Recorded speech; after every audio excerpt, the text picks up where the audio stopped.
Mon podcast IMO.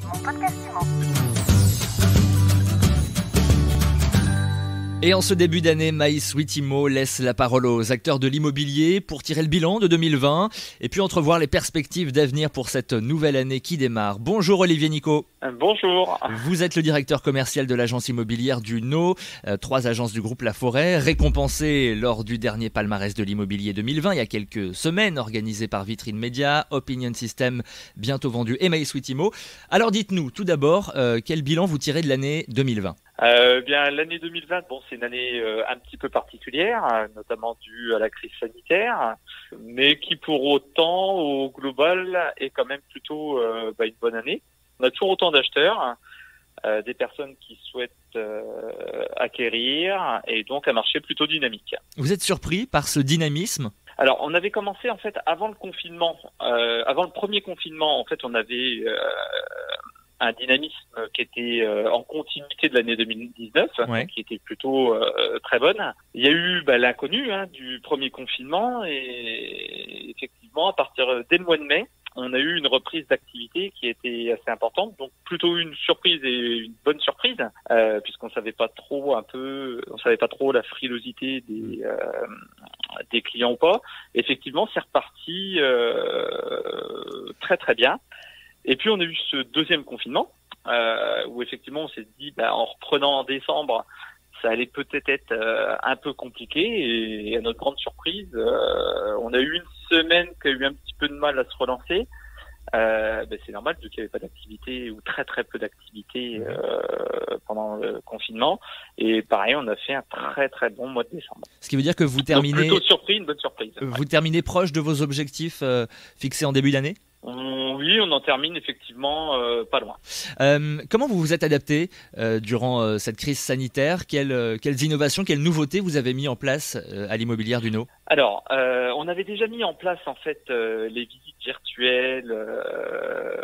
Donc ça, c'est des choses qu'on avait déjà mis en place, mais qu'on a accentué pour le coup. Donc, ce qui nous a peut-être permis aussi au premier confinement de toujours être en activité virtuelle, du coup, la possibilité pour nos clients de visiter des biens. C'est quelque chose qu'on a accentué de façon importante lors du déconfinement. Et puis, on a mis en place, via la Forêt France, visio-visite. Et effectivement, avec la limitation des visites et pour les gestes barrières, toutes ces choses-là, c'est vrai qu'on a déployé ce système-là qui permet de faire une pré-visite, de limiter le nombre de visites quelque part un peu inutile, parce que ça donne quand même déjà une bonne idée, même si on n'achète pas un bien en virtuel. Mais ça a permis quand même de faire prendre un virage peut-être un petit peu plus rapide que ce qu'il n'aurait été au niveau du digital. Alors parlons maintenant du marché immobilier en région Grand Est et à Châlons-en-Champagne. Quel est l'état d'ailleurs du marché en ce moment, ou ce dernier trimestre ? Sur le dernier trimestre, en fait, il est dynamique, que ce soit et dynamique, je dirais, dans tous les sens du terme. C'est-à-dire qu'on a plusieurs types de clients. On a les primo-accédants, donc qui sont toujours aussi actifs. Les secondo-accédants, pareil. S'il y a besoin de vendre leur appartement pour acheter une maison, c'est vrai que ça a été aussi un petit peu. On a eu quelques demandes comme ça, mais on a aussi un marché investisseur qui se porte plutôt bien. Et on a même, parce que moi ça fait plus de 20 ans que je suis chez La Forêt, et on a même des investisseurs parisiens qui sont de plus en plus présents dans le sens où Paris est une ville assez élevée en termes de kilomètres carrés. Reims, qui n'a cessé que d'augmenter ces dernières années, donc avec un rendement qui est un petit peu moins bon, et on s'aperçoit qu'une ville comme Châlons, on est proche de Paris et on a vendu quelques immeubles à des investisseurs parisiens.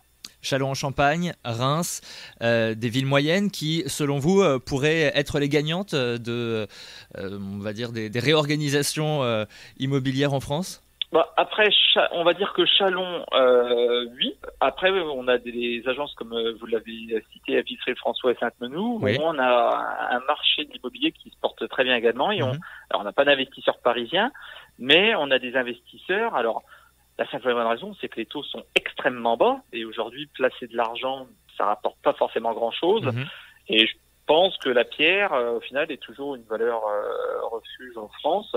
Et le marché de l'investissement se porte plutôt bien. Bon alors 2021, même si vous n'avez pas de boule de cristal, mais 2021 est là. Comment vous envisagez cette nouvelle année pour le marché de l'immobilier dans le Grand Est ? Alors, le marché de l'immobilier, comme vous le disiez, effectivement, c'est assez compliqué de se projeter sur une année, étant donné que nous-mêmes, on ne sait pas trop, les couvre-feux à 18h, à 20h, confinement, pas confinement. Bon, aujourd'hui, c'est quelque chose qu'on sait s'adapter. Par exemple, actuellement, on est en couvre-feu à 18h, donc on fait du non-stop. C'est-à-dire qu'on fait 9h, 18h pour avoir un maximum d'heures d'ouverture, 6 jours sur 7. Oui. Pour répondre aux clients, tout simplement, et de s'adapter.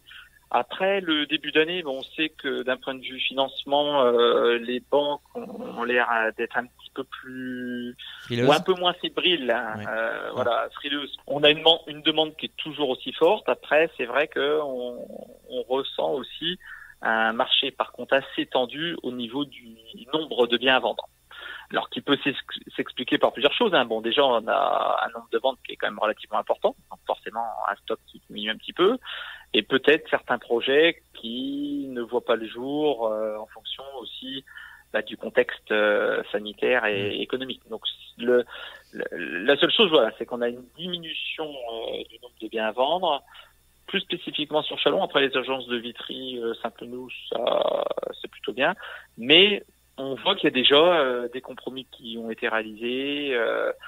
Il y a une bonne dynamique, donc les taux, a priori, on ne voit pas comment ils pourraient remonter. Ça me paraît assez compliqué, on verra au fil de l'année.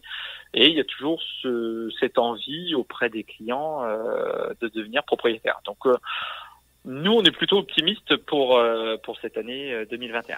Optimiste, donc Olivier Nicot, directeur commercial de l'agence immobilière Duno, du groupe La Forêt. Merci beaucoup d'avoir été avec nous aujourd'hui. Bonne journée. Merci à vous. Bonne journée à vous. Au revoir. Mon podcast Immo.